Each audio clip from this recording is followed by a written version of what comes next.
Hello, my name is Lindsay Medina. I am a master teacher in principal approach, but I also got a bachelor degree in industrial design. It was by my decision of serving the Lord through education that I felt guided by God to disciple these generations towards the creativity. I also consider myself a visual thinker and a graphic facilitator. Let me introduce you this project that I did a couple of years ago. This is what I'm here. It's called the Visual Thinking for Christian Educators. It was based in Proverbs 24:32. When I saw, I reflected upon it. I looked and I received instruction.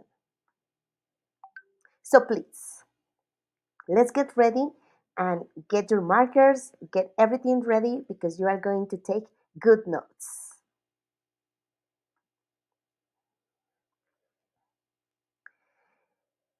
One of my teachers told me that every teacher has to wear a belt with multiple tools. This is one of it. So let's see how it can be used in our principal approach classes to develop the creative love for learning. Remember, it is not only about a visual process, but about a thinking process. It's by adding drawings and visuals to our teaching belt to develop the creative love of learning.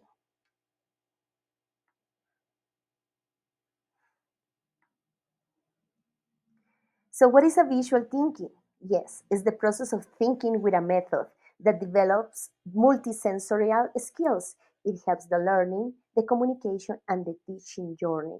It's the way we make thinking truly visible. So, as we know, there are seven modes of thinking, and they are unique, customized for everyone. So, we need to focus on and develop them in our way of perceiving and understanding the world. The more connections you make, the more efficient your brain becomes.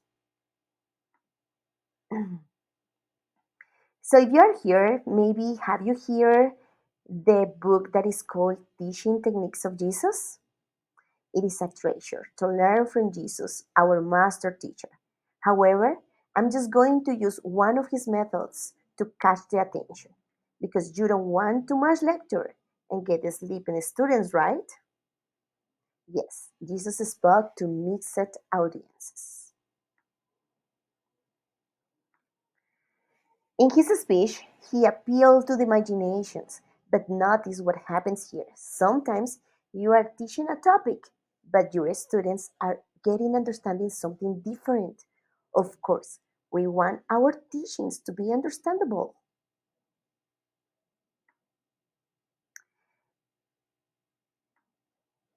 So let's see what strategy Jesus used. For Jesus, the Spirit was the key that does the job. In John 6:63, it says, the truths that I have been speaking to you are spirit and life. We are talking about the words. It is not only the text or the written words or the spoken words. It is about what they produce. In 2 Corinthians 3:6, it says, for the letter kills, but the spirit gives life. So yes, it is with a visual picture. This is the way we can prevent the danger of being misunderstood. And what do you think? Did Jesus draw? Yes, he did.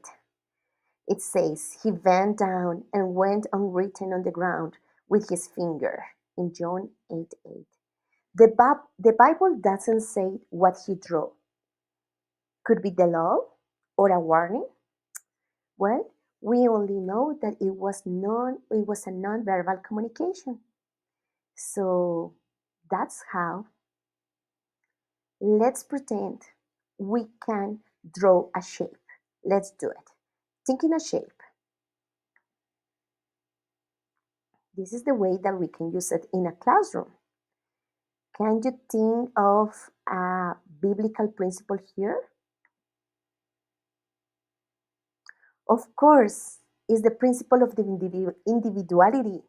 Every one of you is unique, but if you don't express your ideas, they won't take us anywhere. That's why by sharing them, it creates connections and help us to find agreements and a feedback and building the knowledge together. So now, what about if I tell you that I was thinking in a star shape? Let's see what we can do. Let's combine our shapes to make a final star drawing. So let's pretend this is an exercise where we try to fit our shapes to make it. What is the other principle that we see here? Unity with unit. It makes your students to get involved in the thinking process. And this is a method of education called the 4 R's.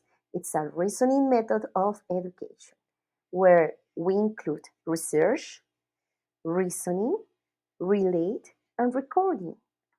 Let's start with the first R. Oh, here it is. Research, which is an internal process. To infuse the Christian character into the active listening in principle approach, we follow this recipe. We respect classmates and teachers' views. We get focused. We eliminate distractions to stay engaged. We master the listening game, like sit up straight, not to show understanding, about avoid interruption, visualize ideas, or take notes in your style. This approach enhances mental engagements and listening skills, and it makes the process effective and organized. So let's do it with the second R, the reasoning process through the writing. Think, this is a practice to think, to reasoning. Teach your students to write whatever they hear. Make it agile and clear, but because it could be too much, make short paragraphs, complete sentences. It's about taking notes of the main ideas, like keywords, and how you put it in order. Maybe by using mind mappings, put it in hierarchy with letter styles, draw different kind of letters. By doing this, believe me, the mind is meditated and filtering what it needs to keep and what it needs to be rejected. Let's continue with the third R, relate. Keep it simple because it is not about art. What is art? Yes, art is an expression of the reality. It's a specific skills. But drawing is the action, is the beauty of the creative process. What it produces, the creativity produce appeals to the imagination. It's a visual response. It increases the pleasure of listening and reading. It helps the students to think in pictures. It relates the content with their own visual vocabulary to make internal connections for a better comprehension. This ability is developed with the practice. So what you can include in this kind of process? Of course, adding visual vocabulary through icons, shapes, symbols, metaphors, graphics, some visual alphabet, which are these basic strokes, and some basic shapes. And the last R, recording. It is the external process and the evidence of our learning. And here is where my skills as a designer are being tested. With the design phase, whatever we register, it becomes a permanent record for future references. You will need to use the notebook method as well, you know, to include all of this process and foundation through foundation. Now, in the end, You will have a visual representation of your thought process.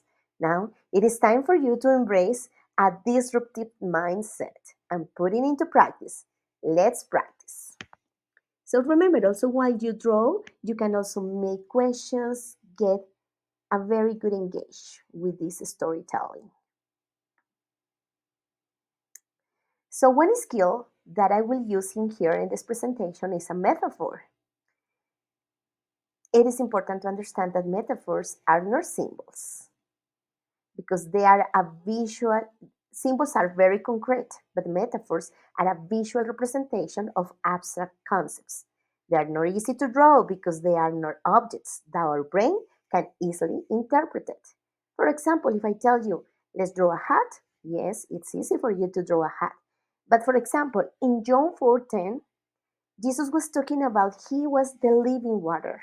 So what I decided to do, it was like an infographic. When I use a glass of water, drawing in the end the infinite symbol for everlasting water inside the glass of water.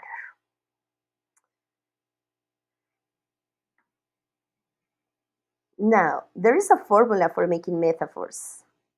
Here are some examples.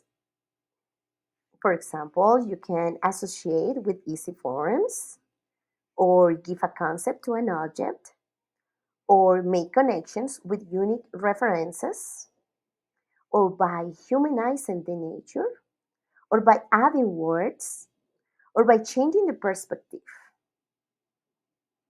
So let me show you an example how these kind of examples are in the Bible. And so here are the Bible verse, and Jesus in one moment he says, if you don't do it, then the stones cry out.